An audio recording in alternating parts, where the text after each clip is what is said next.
Hello and welcome to the Dire Gentleman channel. My name is Gus Zagarella. And I'm Henry Galley. This is another little mini installment in our Two Professional Writers series, where Gus and I, a pair of guys who write for a living, share and critique tips on writing and life. We thought it might be fun to give some direct writing tips for a change. After the hell we endured with 7 hours of Chuck Wendig advice, we realized life was too short not to be more proactive.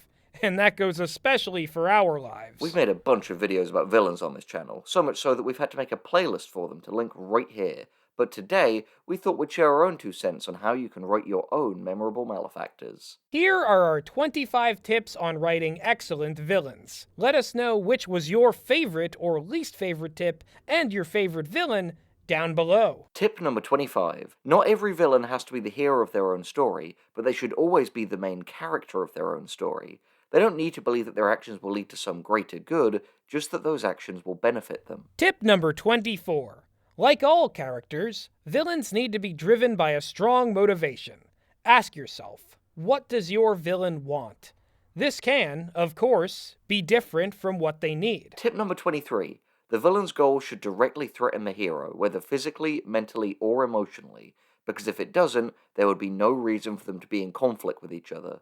Tip number 22. Don't stress too much about the distinction between antagonist and villain. It's largely semantic and won't help you create a unique and iconic character. These arbitrary boxes will only limit your creative potential. Tip number 21. Villains are allowed to have redeeming qualities, but be wary of making their moral framework incongruent with their actions. If, during the writing process, your villain becomes a heroic character, perhaps you should reconsider their role in the story. Tip number 20. Backstory matters. Consider where your villain came from and how their origins influence their actions, decisions, and belief. However, you don't need to give them a tragic Freudian excuse for their actions, just make the through line of their character consistent. Tip number 19. If your villain is sentient, they should have principles, even if that principle is every man for himself. Villains are more interesting when they actually believe in something, especially when that belief puts them in philosophical conflict with your main characters. If you find yourself stumped on what your villain believes, there's no shame in looking at your hero's principles and reversing them. Tip number 18.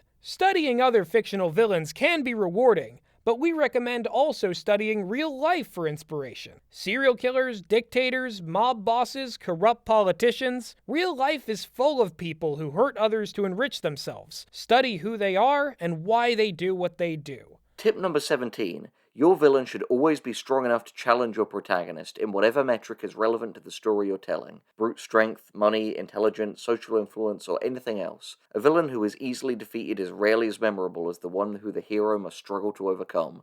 Tip number 16. Evil is an extremely nebulous concept. Focus on the harm the villain does or the conflicts they are most likely to create with their actions, and save assigning moral weight for the audience. Tip number 15. A villain can have any aesthetic, identity, affiliation, or belief system, but remember the real-world baggage that can come with assigning these traits to a character. It could be detrimental to the appeal of your story to inadvertently create an association between innocuous demographics and outright villainy.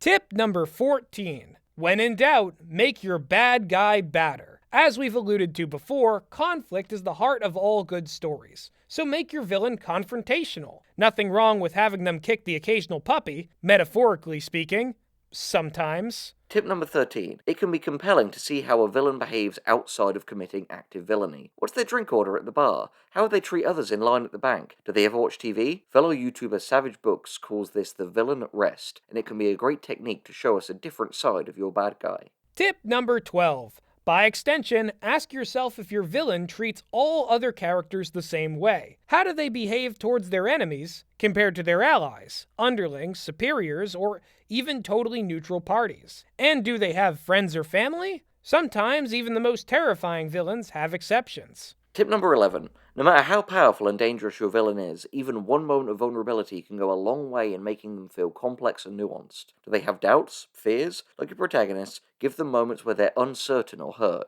It will only serve to emphasize the rest of them. Tip number 10. Villains don't have to stay villains for the entire story if their character development puts them on a different path. This doesn't always mean joining the hero, but it can mean retirement or simply pursuing a less contested goal. There are a lot of shades of gray between good and evil. Tip number 9. Only invoke the classic "you and I aren't so different" hero if the hero and villain actually have meaningful similarities that cause active harm to other characters in the story. Also, don't actually have that line in the story if you want to avoid cliches. Tip number 8. No villain is ever going to be wholly original, but even when treading on familiar territory, have fun reconfiguring traits and ideas. Even with a villainous concept we've seen a million times before, there are still ways to give added value with a few carefully considered changes. Tip number 7. Consider the way you'd like your audience to react to your villain when writing them. Do you want them to be cool, frightening, despicable, tragic, or even hilarious? There are so many interesting effects a compelling villain can have, but knowing which one you're going for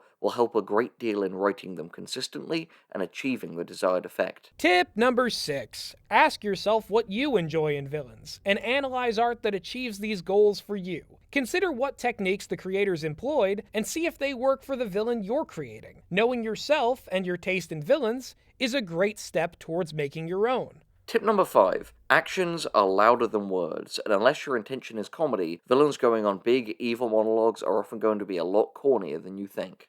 Tip number 4. If your story has multiple villains, try to vary their motivations and methods so they don't feel like carbon copies of each other. Alternatively, you can use an earlier villain to thematically contrast with a later villain, demonstrating a discrepancy in principles which may make one more threatening than the other. Tip number 3. As in all things, less is more. Some of the most iconic villains of all time had a lot less time in the spotlight than you think, but had larger-than-life presences. Don't overuse your villains, or you may end up suffering from villain decay and diminishing returns. Tip number 2. If you want to kill off your villain before the climax of the story, make sure there are no further conflicts they could generate. The sudden loss of a memorable and effective villain can leave a void in a story, so make sure you have something to fill that void before you commit. And finally, tip number 1. Just remember, no matter how memorable and interesting you make your villain, you need to make your hero just as compelling. A lot of people fall into the trap of thinking a fun villain is all they need and all the audience wants.